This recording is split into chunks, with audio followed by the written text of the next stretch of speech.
The medical report just dropped, and it's not what they've been telling you. While the Indiana Fever kept saying Caitlin Clark was day-to-day, with a simple groin tweak, sources close to the situation are revealing a much darker truth. We're talking about 3 separate injuries, months of playing through pain, and a medical team that may have prioritized ticket sales over their superstars' long-term health. This isn't just about basketball anymore, this is about what happens when a league pushes its brightest star past the breaking point.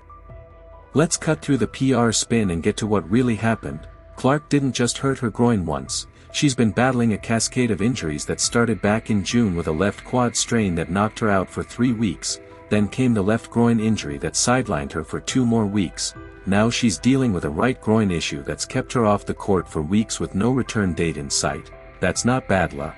That's a pattern. And medical experts are saying this kind of injury sequence doesn't happen by accident. The timeline is damning when you look at it closely. Each injury happened right as she was returning from the previous one. She'd come back, look slightly off for a few games, and then boom, another area breaks down. What makes this even more concerning is that these weren't contact injuries from aggressive defenders. These were soft tissue failures, the kind that happen when your body is compensating for existing problems and working overtime to keep you functional. Rehabilitation specialists call this the injury spiral, and once you're in it, getting out requires complete rest and systematic rebuilding, not game minutes and media obligations. Here's what nobody wants to talk about. Groin injuries in elite athletes are like dominoes. When one side compensates for weakness or pain, the other side gets overloaded. Your body starts moving differently, your gait changes, and suddenly you're creating new problems while trying to protect the original injury. Sports medicine specialists who work with NBA stars say what Clark experienced is textbook overcompensation syndrome. You treat one area, rush back too early, and your body breaks down somewhere else. It's preventable with proper rest and rehabilitation, but only if you actually get that rest. But here's the science behind why this was so predictable. When you have a left quad strain, your right leg starts doing more work, your hip flexors tighten up, your stride shortens on one side, and your core has to work harder to maintain balance during explosive movements. Now imagine trying to make those lightning-quick cuts that Clark is famous for while your entire kinetic chain is out of sync. Your groin muscles, which are already working overtime to stabilize your hips, start breaking down from the extra load. First the left side goes, then inevitably the right side follows. Any sports medicine professional could have seen this coming from a mile away, which makes what happened next even more infuriating. The timing tells the whole story. Clark's first injury happened right as the WNBA season was hitting its peak excitement, sold-out arenas, record TV ratings, jersey sales through the roof. The league had finally found its golden ticket, and suddenly that ticket was limping around the court. So what did they do?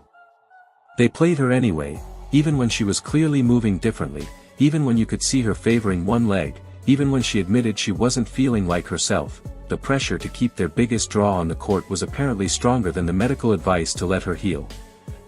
What's really disturbing is how long this went unaddressed. Clark herself recently said this was the first time she hadn't felt like she had a young body anymore. Think about that. A 22-year-old athlete, someone who should be in the prime physical condition of her life, talking about feeling old. That's not normal wear and tear. That's what happens when your body is screaming for rest and nobody's listening. Sports psychologists say when elite athletes start talking about feeling aged beyond their years, it's usually a sign of systemic overuse and inadequate recovery protocols. The breaking point came when Clark made a decision that sent shockwaves through the organization. She started seeking outside medical opinions, NBA-level specialists, regenerative medicine experts, doctors who understand what it takes to manage elite athletes properly. When a player starts going outside the team's medical system, that's not just about getting better treatment. That's about losing trust in the people who are supposed to protect you. It's a clear signal that she doesn't believe her team has her best interests at heart. The fan response has been explosive. Clark's supporters aren't just disappointed about missed games, they're angry about what they see as exploitation of their favorite player. Social media is flooded with calls for accountability, demands for transparency about injury protocols, and questions about whether the WNBA is equipped to handle superstars of this caliber. Some are even organizing petitions demanding that the league implement independent medical oversight to prevent this kind of situation from happening again. But here's where it gets really interesting. This isn't just about one player's injury management. This is exposing fundamental problems with how the WNBA operates. The league has long been criticized for inadequate medical resources, substandard travel conditions, and over-reliance on star players to carry the entire product. Clark's situation has put all of these issues under a national microscope. Suddenly everyone's asking, if this is how they treat their biggest star, what's happening to players who don't have her media attention and fan support?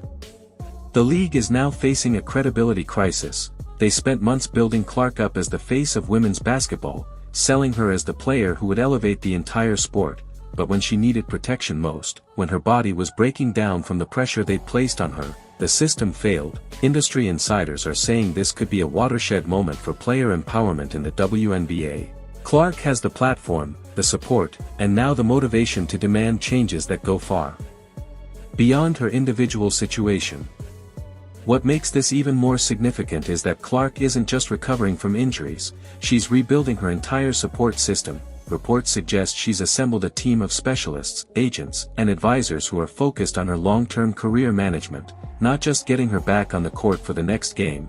This is the blueprint for how modern superstars take control of their careers. She's not just a player anymore, she's a brand, and she's protecting that investment with the same intensity she brings to basketball. The WNBA now faces a crucial decision. They can either evolve their medical protocols, upgrade their player support systems, and treat stars like Clark as the valuable assets they are, or they can continue operating with the same infrastructure that created this problem in the first place. But the stakes are higher now. Clark has proven she can operate independently when the league fails her. She has the fan support to demand changes and the platform to expose problems publicly. What's really at stake here goes beyond basketball. This is about workplace conditions for female athletes, about what happens when organizations prioritize short-term profits over long-term player health, and about whether the WNBA can mature into a league worthy of the talent it's trying to showcase. Clark's injury saga has become a test case for how professional women's sports treats its biggest stars, and the entire industry is watching to see what happens next. The medical evaluations have confirmed that Clark doesn't have any new damage, which is encouraging news for her long-term health, but there's still no timeline for her return, and that might actually be the smartest approach. For the first time in her professional career, Clark is prioritizing complete healing over immediate performance. She's working with specialists who understand that rushing back too early is what created this cascade of injuries in the first place. This situation has also revealed something powerful about Clark's character.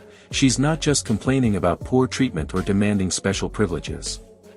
She's quietly building a better system, both for herself and potentially for future players. The medical team she's assembled, the advisors she's consulting, the approach she's taking to rehabilitation, it's all setting new standards for how elite female athletes can manage their careers in a league that's still learning how to support them properly. The broader implications are staggering. If Clark's injury management becomes the catalyst for league-wide changes in medical protocols, player support, and infrastructure upgrades, then her temporary absence from the court could end up being the most important thing that happens to the WNBA this season. She's not just fighting for her own health. She's fighting for a future where female athletes get the same level of support and protection that's standard in other professional sports. The fans understand what's happening here. They see a generational talent who gave everything to a league that wasn't prepared for her impact. They watched her play through pain, smile through press conferences when she was clearly hurting, and carry the hopes of an entire sport on her shoulders. Now they're seeing her take control of her own destiny, and they're supporting every decision she makes to protect her long-term career over short-term expectations. What comes next will define not just Clark's career, but the entire trajectory of women's professional basketball. She's already shown she can elevate the sport's popularity, break attendance records, and create a new generation of fans. Now she's showing she can also force systemic changes that will benefit every player who comes after her. This isn't just about one player's injury recovery. This is about a revolution in how female athletes are treated, supported, and empowered to control their own careers. The medical report might say she's healing well, but the real story is that Caitlin Clark is healing more than just her body. She's healing a broken system, one decision at a time, and when she does return to the court, she won't just be coming back as a player. She'll be returning as the leader of a movement that's already changing everything about professional women's sports. The question isn't when she'll be back. The question is whether the league will be ready for the player she becomes when she returns.